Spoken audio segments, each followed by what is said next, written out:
सबको नमस्ते। आवाज मिल रही है? मिल रही है प्रणाम सर। सर। नमस्ते सर। नमस्ते नमस्ते, सबको नमस्ते। चलिए, इसमें कुछ नए भी हैं, कुछ हमारे पुराने लोग भी हैं। नमस्ते सर। नमस्ते। नमस्ते नमस्ते नमस्ते। जितने पुराने लोग हैं उन्हें तो पता है कि हम लोग क्या पढ़ते हैं, क्या करते हैं। एवरीथिंग जो नए हैं उनको मैं बता दूं कि यही ऑलमोस्ट जैसे आज हुआ कि 8 बजे तक आपको लिंक मिल जाएगी, और 8:30 बजे 2 4 5 मिनट आगे पीछे लोग क्लास ज्वाइन कर लेते हैं। 45 मिनट तक डिस्कस करते हैं। ये टॉपिक सिग्नल से रिलेटेड है, और अभी सिलेबस हम डिस्कस कर लेंगे कि ऑलमोस्ट क्या पढ़ने वाले हैं। और मैंने जो कोशिश किया है, एक्चुअली ये चौथा बैच है। तीसरा भी चल ही रहा है, 2 पूरा हुए हैं। पहली बार जब किए थे वो थे एक तरह से ट्रायल फेज की कोशिश किए थे, बट इस तरह से उसका रिस्पांस हुआ और कुछ अच्छा भी लगा क्योंकि रिजल्ट भी हुए। तो सेकेंड भी किया, सेकेंड बैच में भी रिजल्ट हुई। 6 7 लोग हम लोग पास किए रिटर्न में, जिसमें 2 लोग फाइनली इम्पैनल्ड भी हुए, पैनलिस्ट हुए अपने पोस्ट पे। तो अच्छा लगा। चलिए, इस बार बहुत सारे लोग जुड़े हैं, ऑलमोस्ट हमें लगता है सिग्नल टेली मिला के 100 के आसपास है, दोनों बैच मिला के। और फिर ये इसी बैच की तीसरी हो गई सिग्नल शुरुआत, समय मिला तो, क्योंकि रिवीजन होती जा रही है। बार बार बैच शुरू करने का कारण एक ही है कि थोड़ी सी रिवाइज्ड हो जा रही है। हम लोग का दिनचर्या ऐसा है, समय ऐसा है कि स्टूडेंट के जैसा पढ़ने के लिए तो नहीं बैठ पाते हैं। तो चलिए, किसी न किसी बहाने 1 घंटा अगर रिवीजन हो जाएगा तो कुछ डाटा याद हो जाएंगे। डाटा का खेल है। अगर IRTM IRSCM का डाटा मुझे याद हो जाए, पक्का कॉन्फिडेंशियली कि जो बोल दिया वो सही है, तो वो निकाल ले। कोई अनुभव मायने नहीं रख रहा है, कोई एक्सपीरियंस मायने नहीं रख रहा है आज के एग्जाम में। अभी के एग्जाम में जिनके पास मेमोरी पावर ठीक है, डाटा याद रखने की कैपेसिटी है, वो अगर रख लिए तो वो सेलेक्ट हो गए। और दूसरी बात क्या है कि ये पारदर्शिता भी आ गई है कि चाहे हमारा MCM ही क्यों ना हो, अगर वो पास करके नंबर अच्छा ला रहा है तो JESSC की प्रैक्टिकल अनुभव या एक्सपीरियंस का कोई मायने नहीं रह गया है। जो रिटेन में नंबर लाए, लेना उसी को है। तो दैट मीन्स स्कोप बढ़िया है हमारे पास। तो थोड़ा सा वही है कि डाटा याद रह जाए और मेमोरी सही हो। तो चलिए, इसमें भी ऑलमोस्ट सिग्नल के 40 45 क्लास हो जाएंगे, और 40 45 क्लास खत्म होते होते हमें लगता है कि हम लोग का 30% का एग्जाम आ जाएगा।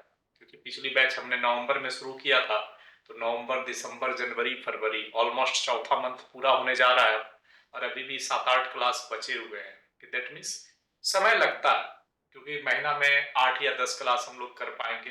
वीकली 3 है तो 4 यानी कि 12 12 में 1 2 बिगड़ जाते हैं किसी न किसी कारण से, फेल्योर है या कुछ और समस्या है, तो क्लास पोस्टपोन्ड। तो 10 मान के चलिए एवरेज हम लोग कर पाते हैं मंथली। तो 40 45 होते होते 3 4 महीने लग जाते हैं। सो दैट इज अलग अलग थिंग्स हैं। टॉपिक पे बात करेंगे, और जिनको भी जो डाउट रहेगी या जो अनुभव रहेगा या जो ज्ञान रहेगा शेयर भी करेंगे। अगर जरूरत लगेगी ये चीजें, कुछ में जैसे होता है बहुत बार कि आप चलते चलते 3 4 जगह से पढ़ा हूँ डाटा, यहाँ कुछ मिस्टेक है और आपको लग रहा है कंफर्म ये है, तो दैट मीन्स उसको क्रॉस करके सही भी करते हैं। ऐसा नहीं कि मैं जो बोलता चला गया चला गया। दूसरा, जो क्लास अभी हम कर रहे हैं ये वीडियो रिकॉर्ड भी कर रहे हैं, और ये वीडियो आपको रात में शेयर कर देंगे, उसी व्हाट्सएप ग्रुप में लिंक मिल जाएगा, और आपके जीमेल पे भी चला जाएगा। अब वहां से आप जब देखेंगे तो आपको ध्यान ये रखना है कि आपका जो मोबाइल है वो उसी जीमेल से लॉगिन हो, तभी वो यूट्यूब में चल पाएगा वो वीडियो। ठीक है, और वो वीडियोज आपके पास तब तक रहेंगे जब तक एग्जाम पूरा नहीं हो जाता है। मैं पहले तो 15 दिन देता था, बट अब ये LDC एग्जाम वाली वीडियोज को मैं हटा नहीं रहा हूँ, वो रख दे रहा हूँ कि तब तक रहेंगे आपके पास जब तक आप देखेंगे वीडियो, यानी कि एग्जाम रहेगा ऑलमोस्ट। ऐसे नॉर्मली 15 डेज में हट जाती है अगर पीछे वाले को जब शेयर करते हैं तो, बट कोशिश करेंगे कि वो रहे। नॉर्मली 15 डेज का हम रखते हैं, 15 डेज वो वीडियो आपके पास रहे। तो हमारा जो सिलेबस दिया था नया, उस हिसाब से थोड़ा सा अगर चर्चा कर दें, और वही सब चीजों को according to IRSCM data based, not basic. क्योंकि बेसिक कंसेप्ट के लिए हमारे ढेर सारे कोर्स मॉड्यूल हमने बना के रखे हैं। जो नया बैच अभी शुरू नहीं कर रहा हूँ, थोड़ा सा मैं अपने लिए भी समय निकालता हूँ कोशिश करके 2 4 अक्षर पढ़ने का, बट उसके डाटा बेस पे जो जो हमारे पास सिलेबस है, एक तो सिग्नलिंग से है। सिग्नलिंग में जो भी टॉपिक है सबसे कुछ ना कुछ क्वेश्चन पूछता है। पिछले बार का अगर आप डाटा देखेंगे तो 85 में से मुझे जहां तक ज्ञान है 45 क्वेश्चन सिग्नल टाइप साइड से था और 40 क्वेश्चन टेलीकॉम साइड से था पिछले बार वाले में, जो भी CBT 3 हुआ था 30% वाली। तो कहने का मतलब है कि इस 45 और 40 में ही 5-7 क्वेश्चन वर्कशॉप टाइप के थे, वर्कशॉप टाइप के थे, पूरा वर्कशॉप नहीं था, जस्ट उस टाइप के कुछ क्वेश्चंस थे। जैसे थिकनेस पूछ लिया किसी का डाया पूछ लिया, ये सब चीज की। तो यहां से हम सिग्नल की 45 क्वेश्चन की पूरी तैयारी करेंगे इस कोर्स मॉड्यूल में। यहाँ ये पूरा का पूरा सिर्फ ये 45 रहेगा। ठीक है, तो चलिए बात करते हैं क्या क्या सवाल सिग्नलिंग की टॉपिक हमारी रहती है। तो सिग्नलिंग में simple basic signalling, principle of interlocking, signal interlocking plan, route holding principle, table of control, colour light signalling concept, और सिग्नलिंग एलिमेंट्स में जो छोटे छोटे चीज है, relay, cable, LED, point machine, track circuit, AC तो है नहीं, डीसी, अरे अब डीसी पे सिंपल सा नाटक था। या फिर ट्रैक डिटेक्शन के लिए और जो इक्विपमेंट यूज होते हैं, एक्शन काउंटर्स, फिर आपके एब्सोल्यूट ब्लॉक वर्किंग सिस्टम के लिए जो हमारे पास ब्लॉक इंस्ट्रूमेंट्स है, इसी के साथ में ऑटो सेक्शन भी जोड़ लीजिए। ये थोड़ी बहुत डाटा ऑटो सिग्नलिंग के क्या फीचर्स हैं। फिर एक पूरा का पूरा क्वेश्चन याद करने की लाइक में इंटीग्रेटेड टाइप पावर सप्लाई यानी आईपीएस से जुड़ा हुआ जो सवाल है या उसकी बैटरी से। आईपीएस के साथ दो ही चीजें हैं, एक आईपीएस है, उसका एक सेल्स है। फिर लेवल क्रॉसिंग से भी खूब सवाल पूछते हैं, तो लेवल क्रॉसिंग से हैं डाटा लॉगर विद आरडीपीएमएस, दोनों एक साथ हो जाते हैं। इससे जुड़े हुए जो भी डाटा है हम लोग यहाँ पे कर लेते हैं, या डाटा लॉगर से सवाल जो भी पूछा जा सकता है। और उसके बाद ब्लॉक इंस्ट्रूमेंट में यहाँ नॉर्मली डीएलबीआई की चीजें आ जाती है, और बाकी ये बीपीएससी यूएफएसबीआई एक हमारे पास आ जाता है जो अभी के लेटेस्ट वाले हैं। बट एक सबसे बड़ा बात यह है कि जितने भी सवाल आप देखेंगे एनालिसिस करके, ओईएम बेस्ड एक भी नहीं पूछा है कि डेल्ट्रॉन की यूएफएसबीआई का क्या पोजीशन है, या विनफिल का क्या है, या टाटा इलेक्ट्रॉनिक्स का क्या है। जो भी सवाल पूछे जा रहे हैं यूनिवर्सल, यानी या तो आईआरएसईएम या स्पेसिफिकेशन जो है हमारा आरडीएसओ का है, या कोई सर्कुलर है। तो हम लोग भी किसी ओईएम बेस्ड किसी इक्विपमेंट पे बात ऑलमोस्ट नहीं करने की कोशिश करेंगे, या नहीं करते हैं इस बैच में, क्योंकि फिर वो लंबा खिंचता चला जाता है, तो फिर वो बहुत लंबी हो। तो 30-40 क्लास में हम सिर्फ टू द पॉइंट बात करते हैं। फिर कुछ चीजें आती है हमारे पास आरई एरिया के लिए, ब्लॉक इंस्ट्रूमेंट में क्या क्या चीजें चाहिए। रिले इंटरलॉकिंग कंसेप्ट में हमारे पास दो टाइप के रिले हैं। Nowadays maximum is the metal to carbon, तो इस पे विशेष चर्चा होती है। Metal to metal is the minimum, इस पे बहुत कम चर्चा होती है, और करते भी, क्योंकि ये अब रेलवे ऑलमोस्ट धीरे धीरे सीमेंस मेटल टू मेटल यानी K50 रिले है, सीमेंस रिले है, तो खत्म कर रही है। फिर आपके पास पीआई आरआई ईआई में बेसिक जानकारियां जो होनी चाहिए, बस सिंपल वे में, किसी पे बहुत डेप्थ में नहीं जाते हैं।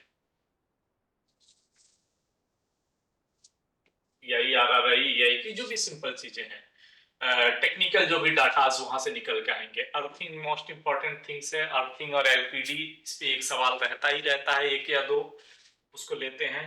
अभी जो नया मेरे पास है टीपीडब्ल्यूएस यानी कवच, और सीटीसी, इन दोनों से भी सवाल रहना ही रहना है, हर बार पूछ रहा है, और लगभग कॉमन सवाल है। बट जो भी निकल सकते हैं यहाँ से डाटा, हम लोग चूंकि ये टीपीडब्ल्यूएस नया है तो इसको हम लोग 3-4-5 क्लास में बड़े डिटेल से बात कर लेते हैं। टीएमएस भी नया ही है, ट्रेन मैनेजमेंट एक सॉफ्टवेयर सिस्टम है, यूज वो भी होती है। और थोड़ी बहुत जो वर्कशॉप टाइप के क्वेश्चंस आ जाती है वो है execution of SMT infrastructure work, यानी सिंपल चीज वर्क करने की प्लानिंग कैसी होती है, या लोकेशन बॉक्स का साइज क्या है, अर्थिंग का डाया क्या होना है। और ये पूरा चीज जो है ना अलग से हम लोग नहीं करते, साथ ही साथ आ जाती है।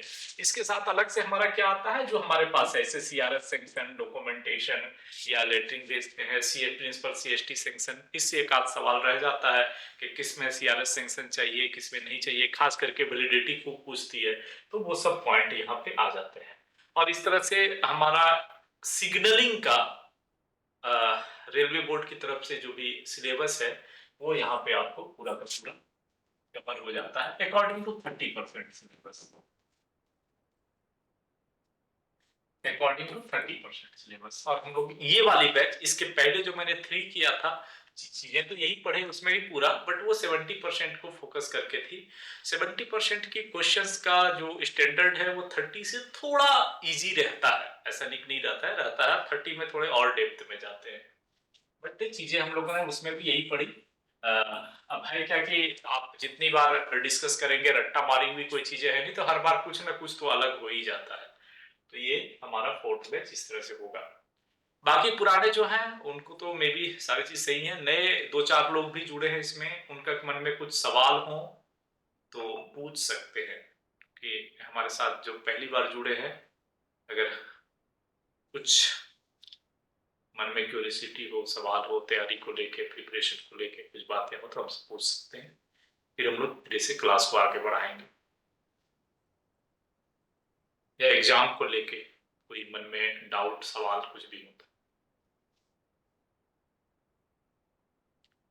और दूसरी बात मैं बता दूं कि ये इंटरेक्टिव टाइप की क्लास है, आप सवाल पूछ सकते हैं, या तो इंटरप्ट करके पूछिए, हैंड राइज करिए। ऐसा नहीं कि मैं जो बोलता चला गया आप सुनते चल गए और क्लास बंद हो गई, ऐसा नहीं है। आपको कहीं भी किसी भी टॉपिक पे कुछ डाउट होगा, डिस्कस करने का मन होगा, क्योंकि सब हमारे जैसे ही अनुभवी हैं, ऐसा नहीं है। एक है कि मैंने प्लेटफॉर्म रेडी कर दिया है, तो हर किसी को कुछ ना कुछ अपने फील्ड में विशेष ज्ञान है। तो आप चाहे तो जरूरत पड़ने पे, अगर मैं किसी टॉपिक पे डिस्कस कर रहा हूँ, उसमें से कुछ बृहद ज्ञान आपको देने की इच्छा हो, या कुछ पूछना हो, कुछ बताना हो, तो हैंड राइज करके क्लास के बीच में पूछ सकते हैं। तो ध्यान रखेंगे, ये आपका 2 वे इंटरेक्टिव क्लास है, 1 वे नहीं है। ठीक है।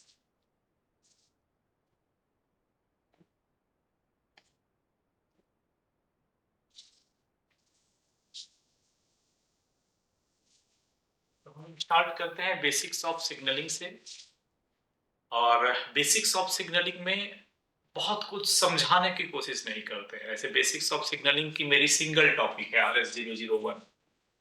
RS001 सिंगल टॉपिक है only for basics of signalling का, जिसमें एक पूरे यार्ड से शुरू करते हैं और वहां से लेके अंतिम तक में सिग्नलिंग का जो भी फंडामेंटल ज्ञान है, अप्रॉक्स वो भी 30 to 40 क्लास चलता है।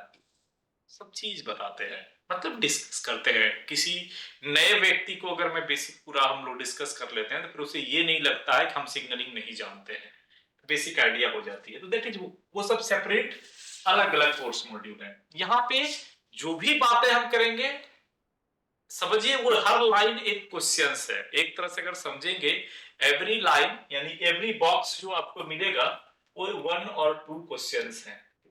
सिंपल चीज, इसके अलावा कुछ नहीं है। तो एवरी लाइंस में एक क्वेश्चन को हमने, सोर्स जो मेरा है वो भी मैं बता दूं, IRSEM, जहां से ये सब चीजें लेके आए हैं, कैमटेक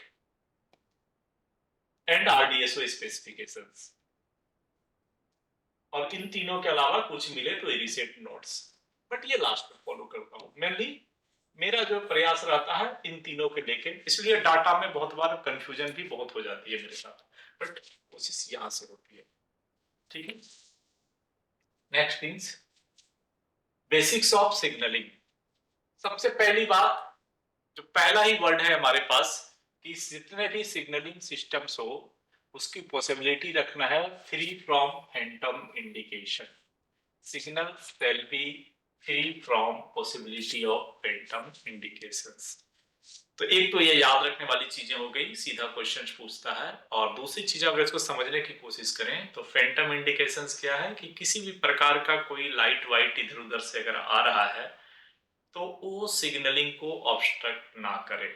आज के समय में हमारी सिग्नलिंग LED बेस्ड हो गई है, तो ये फैंटम इंडिकेशन ऑलमोस्ट एब्सोलेट हो गई, अब नहीं है। इसके पहले हमारी जो सिग्नलिंग सिस्टम था वो बल्ब था, आपको ध्यान में होगा। और बल्ब, एवरी बल्ब की जो लाइट थी वो सिंपल येलो वाली लाइट थी, उसी को हम लोग रेड भी बनाते थे, उसी को येलो भी बनाते थे, और उसी को ग्रीन भी बनाते थे। क्या करते थे, इसके ऊपर डिस्क लगा देते थे, ग्रीन वाले में ग्रीन डिस्क, रेड वाले में डिस्क, रेड डिस्क, येलो वाले में डिस्क। अब गलती से अगर मेरा हुड जो है सिग्नल बॉक्स का पीछे वाला कवर टूट जाए या खुला रह जाए और इससे लाइट एंट्री कर जाए, कौन सा लाइट, सनलाइट, तो जो बल्ब के कारण लाइट होता था वो सनलाइट से मिल जाती थी और वो सिग्नल ऑन कंडीशन में भी ऑफ दिखने लगता था। अब ऑन है रेड और सनलाइट से जो है ग्रीन दिख रहा है, तो ड्राइवर को कंफ्यूजन हो जाती थी कि भैया सिग्नल ग्रीन है कि रेड है। तो उस टाइम के लिए ये बहुत इंपॉर्टेंट था कि किसी भी प्रकार का एक्सटर्नल लाइट से हमारा सिग्नलिंग सिस्टम में ड्राइवर को कंफ्यूजन नहीं होना है। So it is free from Phantom indications. But nowadays जो हुड है उसमें कहीं कोई जगह नहीं है, पीछे का ढक्कन खोल भी दीजिएगा तो एलईडी में कोई लाइट नहीं दिखेगा। यानी अभी की जो स्ट्रक्चर है, बनावट है, that is free from Phantom effect. है ही नहीं उसमें कोई लाइट का, जब तक उसमें 110 जाएगा नहीं एलईडी जलेगा नहीं, लाइट दिखेगा नहीं। बट दैट इज क्वेश्चंस है तो रखना है। और दूसरा पॉइंट आता है यूनिफॉर्मिटी ऑफ सिग्नलिंग। ये क्या चीजें है?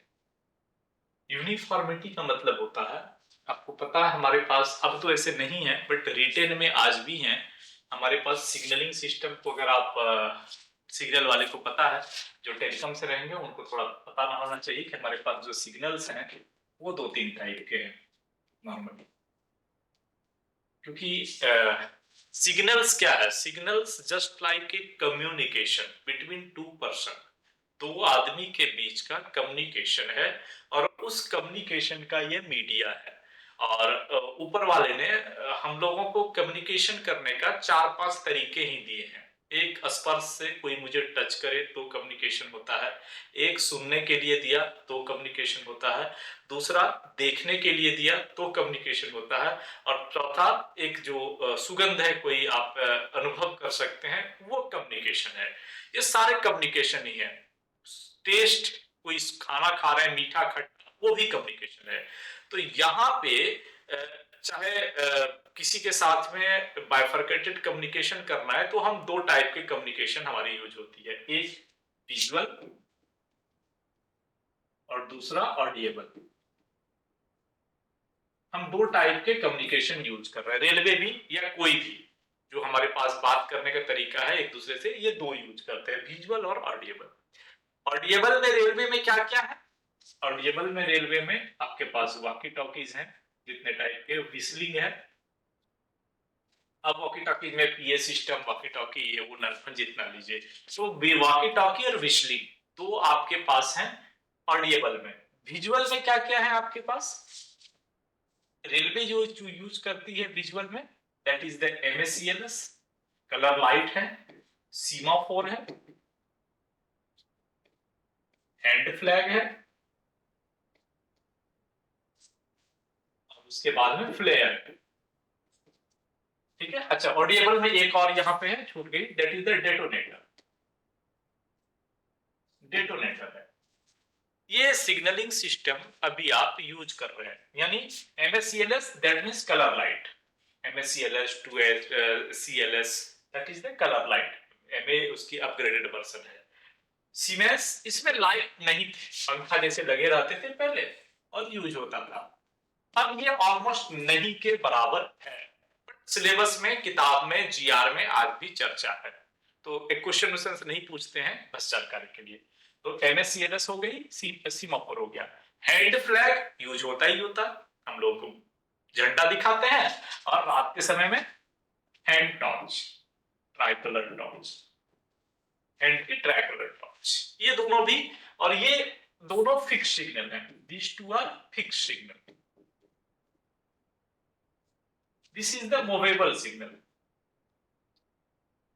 ऑडिएबल में ऑल आर मूवेबल सिग्नल, और फ्लेयर भी मूवेबल सिग्नल है। फ्लेयर क्या है? नॉर्मली रेलवे बहुत कम यूज करती है, नेवी वाले लोग करते हैं, वो जो धुआं छोड़ना, दूर से पता करना, तो रेलवे बहुत कम यूज करती है, नहीं के बराबर। रेलवे के पास यही है, एमएससीएलएस, सीमाफोर नहीं के बराबर, और अभी भी हैंड एंड टॉर्च है। और ऑडिएबल में तीनों है, वॉकी टॉकी, व्हिstling एंड डेटोनेटर्स। अब है क्या, NaClS को 2 पार्ट, CLS को, इसको मैं CLS नाम लिखूं ज्यादा बेहतर है, CLS को, CLS कलर लाइट सिग्नलिंग को 2 पार्ट में बांटा, MSCLS और 2 aspect CLS। MSCLS multi aspect, multi aspect in general there are 3 और 4 aspect, normally 3 aspect, auto signalling में 4, या कहीं कहीं पे कंबाइंड सिग्नल है जो हम लोग आगे पढ़ेंगे तो 4। नॉर्मली 3 एस्पेक्ट, और 2 एस्पेक्ट में only 2 aspect, red and green. इसमें से बन गया रेड, येलो, डबल येलो, फिर ग्रीन, यानी मोर इंफॉर्मेटिव हो गई। ग्रीन से पता चल रहा है कि अगला चौथा सिग्नल क्या है, यहां ग्रीन से नहीं पता चल रहा है कि अगला सिग्नल ग्रीन है कि रेड है। ड्राइवर इज मोर कंफ्यूजिंग, यहाँ पे ड्राइवर मोर कंफ्यूजिंग, यहाँ पे driver more confident about signalling advance. तो ये उतनी, जो जितना कॉन्फिडेंट ड्राइवर रहेगा वो उतनी स्पीड एंड पंचुअलिटी मेंटेन कर पाएगा कि भैया अगला सिग्नल क्या है मुझे यहीं पे पता है, इसलिए 1 किलोमीटर तक तो कोई चिंता नहीं है। यहाँ पे रेड के बाद अगला ग्रीन मिलेगा कि रेड मिलेगा पता नहीं है, या ग्रीन के बाद अगला रेड है कि ग्रीन है कोई इंफॉर्मेशन नहीं है। और दोनों की जो विजिबिलिटी है वो बड़ी कम है, यानी परमिसिव सिग्नल की 400 और स्टॉप सिग्नल का 200, वो हम लोग आगे चर्चा भी करेंगे। तो इसलिए यहाँ पे बोला गया कि कोशिश करिए कि आसपास के जो स्टेशन और एलसी गेट्स हैं उसमें सिग्नल की यूनिफॉर्मिटी हो, ड्राइवर को बार बार कंफ्यूज नहीं होना पड़े कि एक स्टेशन गया 2 एस्पेक्ट, 15 स्टेशन गया मल्टी एस्पेक्ट, आगे गया सीमाफोर मिल जाए, नहीं, ऐसा नहीं होना। इससे क्या होगा कि ड्राइवर को बहुत कंफ्यूजन होगी और एक सेक्शन में प्रॉपर ट्रेन चलाने के समय सेक्शन कैपेसिटी डिग्रेड होगा, जिसको बोलते हैं uniformity of signals is desirable, the signalling at all stations and interlock. जी कोई कुछ भूख बोले ना? बहुत लगी थी यार। किसी का माइक ऑन है लगता है। तो मेरा हो। अच्छा मैं बंद कर दिया, ओके। हाँ मैं क्या बोला, हाँ कि the signalling at all stations and interlock level crossing gates in a section confirms to the same type and standard as per maximum permissible speed. अब क्या है ना, अभी हम लोग पिछले बार भी एक सवाल या 2 सवाल था एक ही चार्ट से, सीएम ने एक चार्ट दिया है कि हमारे पास जो इंटरलॉकिंग सिस्टम है, इंटरलॉकिंग 1 2 3 4, अभी हमारे पास स्टैंडर्ड 4 इंटरलॉकिंग के हैं, उसमें बहुत सारे पॉइंट्स हैं। वहां से भी सवाल पिछले बार 2 पूछे गए थे, जिसमें बहुत सारी चीजें मैंडेटरी हैं कि होना ही होना है, और कुछ चीजें डिजायरेबल है कि हो तो बेहतर है। तो उसके हिसाब से ये जो इक्विपमेंट लगना है ये डिपेंड करता है कि अगर आप सेक्शन में कितनी स्पीड से ट्रेन चला रहे हैं तो कौन कौन से इक्विपमेंट लगना है। नॉर्मली आपका जो 1 है 70 kmph तक है, 2 110 kmph तक है, 3 140 kmph तक है, 4 160 kmph तक है। This is the maximum permissible speed. Standard 1 maximum permissible speed is the 70 kmph, Standard 2 110 kmph, Standard 3 140 kmph, Standard 4 160 kmph। तो 2 एस्पेक्ट में आप कहेंगे कि हम 140 गाड़ी चलाएंगे, नॉट पॉसिबल, नहीं चल सकता, संभव नहीं। तो ऐसे करके कुछ कुछ चार्ट है। तो मैक्सिमम परमिसिबल स्पीड के हिसाब से एक स्टेशन या उसके आसपास के स्टेशन में सिग्नल के जो आप इंस्टॉलेशन करेंगे उसमें यूनिफॉर्मिटी होना है, दैट इज द वॉइस।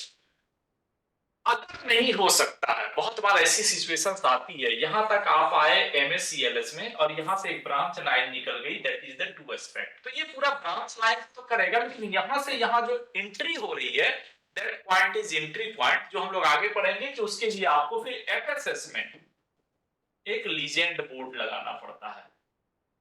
उस लीजेंड बोर्ड में ड्राइवर के इंफॉर्मेशन के लिए क्लियर कट मेंशन कर देते हैं आप कि अब तक आप एमएससीएलएस में थे, नाउ आप 2 एस्पेक्ट में जाएंगे अकॉर्डिंग टू उसके रूल आपको काम करना। तो that is the system. Signalling at stations at either end shall also be uniform as far as possible, यानी सिग्नलिंग को कोशिश करना है यूनिफॉर्म रखने का आसपास के पूरे सेक्शन में, नहीं तो कम से कम एक स्टेशन के दोनों साइड वाले।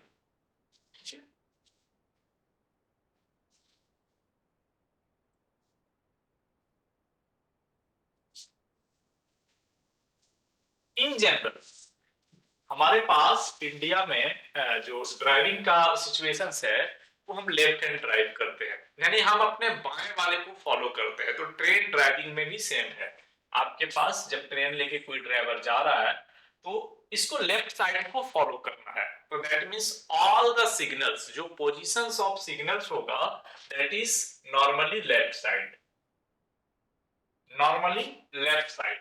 अब क्या है कि बहुत जगह लेफ्ट में जगह नहीं मिलती है, या कुछ ऐसे बड़े मेजर यार्ड हैं जहां आप दो लाइन के बीच में यहाँ पे सिग्नल नहीं लगा सकते। ऐसे रेलवे बोर्ड या आरडीएस को मना भी करती है, बट नॉट मैंडेटरी कि नहीं है लगाना है, अगर मुझे इम्प्लांटेशन मिल जाता है तो लगाना है। तो उसका दूसरा ऑप्शन दिया है अभी हमारे पास आया, that is the gallantry signal. Gallantry signal portal type की है, बड़ा खंभा लाइन के इस पार लगाया, बड़ा खंभा लाइन के इस पार लगाया, दैट इज 1 2 3 7 8 10 लाइन, और पूरा यहां से यहां तक के बीच में पोर्टल लगा दिए।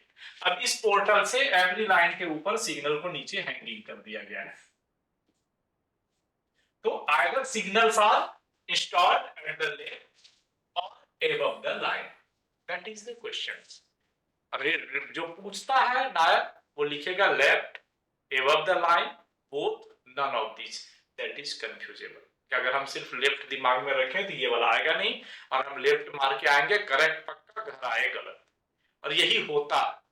अब जितने लोग एग्जाम दिए उनसे पूछेंगे तो ऑप्शन इतने सटीक बनाते हैं वो लोग रिसर्च करके कि आपको पता है फिर भी गलत होने के चांस हो जाते हैं। तो थोड़ा सा ध्यान रखना, क्योंकि मैं थोड़ा सा इसमें अनुभव किया हुआ हूँ पिछली बार, तो भूल नहीं पा रहा हूँ उस अनुभव को।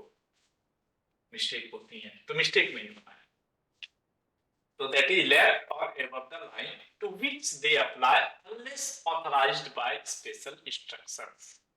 अगर कोई सिग्नल लेफ्ट में नहीं है या above ऑफ लाइन में नहीं है तो नॉर्मली RH में भी बहुत सारे सिग्नल्स होते हैं, बट कोई भी सिग्नल्स को RH में लगाना है they have to need special instructions. आपको पता है ये वर्ड एकदम मत भूलिएगा, हमारे पास दो वर्ड हैं, एक स्पेशल इंस्ट्रक्शंस और एक अप्रूव्ड स्पेशल इंस्ट्रक्शंस। वो पूछता है इस पे सवाल, और दोनों कंफ्यूज नहीं होना है। Instructions, special instructions is authorised by या issued by PCOM. PCOM principal operating chief operating manager जो है वो स्पेशल इंस्ट्रक्शंस के लिए ऑथराइज्ड पर्सन है by the chair, not by the person. Authorised officer का डेफिनेशन अगर आप जाएंगे तो जीआर बोलता है एनीवन बाय द चेयर और by the person, authorised by the authorised officer, यानी ऑथराइज्ड बाय द बोलते हैं वो higher authorities, competent authorities. Competent authorities के द्वारा किसी व्यक्ति को या उसकी कुर्सी को अगर ऑथराइज किया गया है कि आप स्पेशल इंस्ट्रक्शन दे सकते हैं तो वो देगा। यहाँ पे रेलवे में नॉर्मली पीसीयूएम को ऑथराइज किया जाता है, और ये जो स्पेशल इंस्ट्रक्शंस है ये सारे instructions is called subsidiary rule of this zone. यही आपके जोन का सब्सिडियरी रूल होता है। जो जीआर में कोई पॉइंट आपके रूल में फॉलो नहीं हो सकती है मे बी किसी कारण से, तो आप वहां पे सब्सिडियरी रूल के तौर पे एक स्पेशल इंस्ट्रक्शन जारी करते हैं। तो सिग्नल को राइट हैंड साइड वगैरह मतलब कि लेफ्ट और एबव के अलावा अगर किसी टाइप का सिग्नल लगाने का प्रोविजन करना है तो स्पेशल इंस्ट्रक्शन की जरूरत है। और बहुत ऐसे चीज है जैसे किसी दो सिग्नल को कंबाइंड करना है, आपके पास डिस्टेंट है और गेट होम है, इन दोनों के बीच जगह नहीं मिल रही, दोनों को कंबाइंड करना है, कंबाइंड करके 4 एस्पेक्ट बनाना है। तो any kind of combination of signal अगर करना है तो ये beyond the power of PCO, इसको सब्सिडियरी रूल से या स्पेशल इंस्ट्रक्शन से नहीं किया जा सकता है। They have need to CRS, approved special instructions. तो हमारा जो सीआरएस है, अगर कोई परमिशन या कोई ऑथोरिटी या कोई अप्रूवल सीआरएस देता है तो that is called approved special instructions by CRS. ऐसे बहुत सारी चीजें हैं जहां सीआरएस की जरूरत है, बहुत सारी चीजें हैं जहां पीसीओएम की जरूरत है, वो अलग अलग चीजें आती रहती हैं, but this is the knowledge purpose कि क्या है ये। एक एग्जांपल मैंने दिया कि कंबाइंड सिग्नल करना है तो आपको सीआरएस चाहिए, और सब्सिडी सिग्नल लगाना है, सॉरी राइट हैंड करना है किसी सिग्नल को, तो पीसीयूएम से हो जाएगा। पहले था किसी स्टार्टर वगैरह के नीचे कॉलिंग ऑन लगाना है तो सीआरएस चाहिए, नॉइडेज सस्पेंडेड। अब पीसीयूएम से हो जाता है कि किसी होम सिग्नल के अलावा किसी और सिग्नल के नीचे अगर कॉलिंग ऑन लगाना है तो नॉर्मली स्टार्टर के नीचे, तो रिक्वायर्ड टू द पीसीयूएम। ऐसे कुछ चीजें आ जाती हैं, ठीक है। That means signal are acted on right hand side, they shall be provided with an, हाँ अच्छा। अब अगर प्रिंसिपल सीओएम का यानी कि पीसीओएम के स्पेशल इंस्ट्रक्शन के हिसाब से अगर कोई सिग्नल आप आरएचएस में लगाए, राइट हैंड साइड में लगा दिए, तो दे have need an arrow mark. आपको एक एरो मार्क चाहिए, ठीक है। अब यहाँ पे एक कंफ्यूजन है इस एरो मार्क में। अगर आप आईआरएसईएम को पढ़ेंगे तो वहां पे लिखा है arrow mark, red arrow mark, ऐसा ही सेंटेंस है, arrow mark with white background, ठीक है। आप उसी के ड्राइंग वाले पार्ट में जाएंगे, अपेंडिक्स 1 है शायद या अपेंडिक्स 2 है, ड्राइंग वाले पार्ट में जाएंगे, वहां पे जो एरो मार्क बनाई गई है that is the white arrow mark, white colour की एरो मार्क है, red background. That is the confusion. तो इन सब सवालों में गलत होने के चांसेस बन जाते हैं। नॉर्मली ये लोग कॉपी करता है आईआरएसईएम को, ड्राइंग को कॉपी कम करता है। आप आईआरएसईएम के पार्ट में जाएंगे तो वहां पे एक लाइन क्लियर कट लिखा है, red arrow mark with white background. हमें लगता है इसी आंसर को लिखना पड़ेगा। और अगर आप बाद में रिप्रेजेंटेशन भी देते हैं ना, वो डिमांड करता है कि कोई क्वेश्चन अगर आंसर मेरी तरफ से गलत है तो रिप्रेजेंटेशन दीजिए, तो आपको कोट करना पड़ेगा कहां से लिया।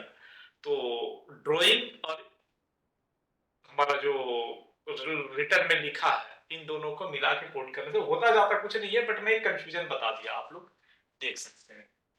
तो बुक में नहीं, लेकिन नॉर्मली प्रैक्टिकली होता यही है। This is the practical, red background in arrow white arrow mark. आज तक हम लोगों ने जहां भी देखा या प्रैक्टिकल यूज किया या जो ड्राइंग आई जो बना, all arrow marks white, red background with white, red background पे व्हाइट लगा रहता है। और आईआरएसईएम में थोड़ा सा कंफ्यूजिंग है ये वाला वर्ड, वर्ड में ये लिख दिया, ड्राइंग ये लिख दिया।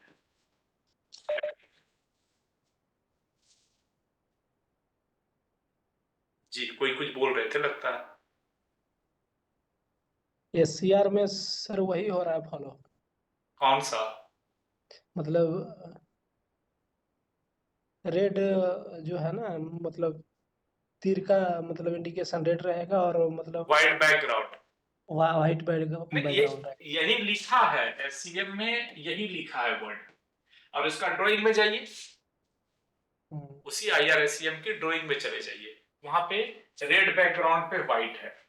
हमारे यहाँ जितने भी है आपको दिखेगा रेड बैकग्राउंड पे व्हाइट लगा हुआ, तो दैट इज कंफ्यूजेबल। जो इसको फॉलो किया वैसा बना दिया जो ये। अब हम लोग एग्जाम का आंसर लिखने में क्या फॉलो करेंगे, तो कुछ कुछ चीजें थोड़ी सी कंट्राडिक्टरी हो जाती है, इसको ध्यान रखना पड़ेगा, ठीक है। ये सेंटेंस भी लिख दिया है और ये ड्राइंग भी दे दिया है। Hmm, next things, non operational signal. अब अगर आप यार्ड में जाएंगे, खास करके जिस समय किसी यार्ड को आप इंस्टॉल कर रहे हैं, नया सिग्नल बना रहे हैं या कभी कुछ मॉडिफिकेशन कर रहे हैं, तो कुछ नए सिग्नल बनाए जाते हैं। इसका भी अभी एक छोटा सा, इस पे पिछले बार भी सवाल पूछा था शायद, तो इस पे भी 2-3 सवाल क्रिएट हो जाते हैं। सबसे पहला चीज कि कोई भी न्यू सिग्नल अगर आप इरेक्ट कर रहे हैं, तो पहला कंडीशन ये है कि नए सिग्नल से ड्राइवर को कोई कंफ्यूजन नहीं हो, तो उसके ऊपर एक क्रॉस मार्क लगाएंगे। क्रॉस मार्क कैसा होगा? व्हाइट कलर का होगा। क्रॉस मार्क जो होगा व्हाइट कलर का होगा, पहला चीज। इन फेस ऑफ ड्राइवर, ड्राइवर को जिधर से दिख रहा है उधर होगा। आप मुंडी किधर रखे हैं पता नहीं, बट सिग्नल के ऊपर ये व्हाइट मार्क्स लगा रहेगा। दूसरा, ये जो स्टिक्स हैं, इसकी जो साइज होगी 100 mm मल्टीप्लाई 10 mm, ये जो स्टिक्स है, स्टिक्स का साइज होगा 1 मीटर बाय 10 सेंटीमीटर का। यहाँ से यहाँ 1 मीटर 100 mm और इसकी जो विड्थ होगी दिस इज द 10 सेंटीमीटर, यानी कितने हो गए, नहीं सर 1000 mm ना, 1000 mm by 100 mm, 1 metre 1000 mm by 100, 1 metre by 10 centimetre. इतने विड्थ की दो व्हाइट स्टिक्स लगाएंगे क्रॉस मार्क्स। एक पॉइंट तो ये हो गया। दूसरा पॉइंट, किसी भी कंडीशंस में non functional signal is not in lead conditions. किसी भी कंडीशंस में ये जला हुआ नहीं रहेगा, not in lead conditions. Driver को क्रॉस है बट जला हुआ नहीं दिखना है। तो अब कहेंगे कि भाई हम टेस्ट कैसे करेंगे, तो हम लोग टेस्ट करने के लिए क्या करते हैं कि पटरी का रास्ता इधर से ट्रेन आने का है, हम लोग 90 डिग्री पे उसकी मुंडी घुमा के इधर से देखते हैं। इसके ऊपर क्रॉस इधर लगा है, चेक करने के समय मुंडी उधर घुमा दिए हैं, उधर से देख रहे हैं। दैट इज प्रैक्टिकल चीज। बट दो सवाल यही है, एक तो 1 मीटर लॉन्ग एंड 10 सेंटीमीटर वाले क्रॉस मार्क्स लगा रहेगा, जिसको बोलते हैं नॉन, कि वो ये बताएगा कि ये सिग्नल फंक्शन में नहीं है। और दूसरा, किसी भी कंडीशंस में सेल नॉट बी लीड, किसी भी कंडीशंस में उस सिग्नल को आप चला के नहीं रख सकते। ठीक है, एक दो स्लाइड आज हम लोगों ने किया, सवाल जवाब आप लोग के मन में होंगे, पूछेंगे। और दूसरी चीजें मैं स्क्रीनशॉट भी दे दिया करता हूं, आप यहाँ से स्क्रीनशॉट इसकी ले लीजिए, पढ़ने में काम आएंगे। और वीडियोज रात को शेयर हो जाएगी आपके जीमेल और व्हाट्सएप में, तो वहां से आप वीडियोज भी देख पाएंगे।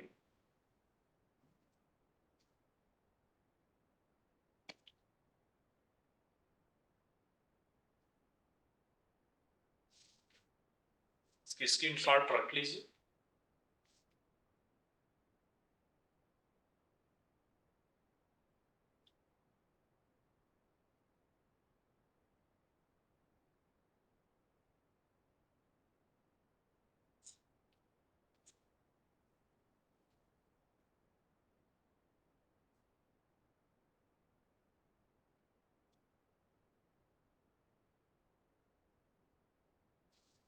तो आज की क्लास यहीं तक, अगले दिन फिर मिलते हैं, थोड़ी थोड़ी करके आगे पढ़ेंगे।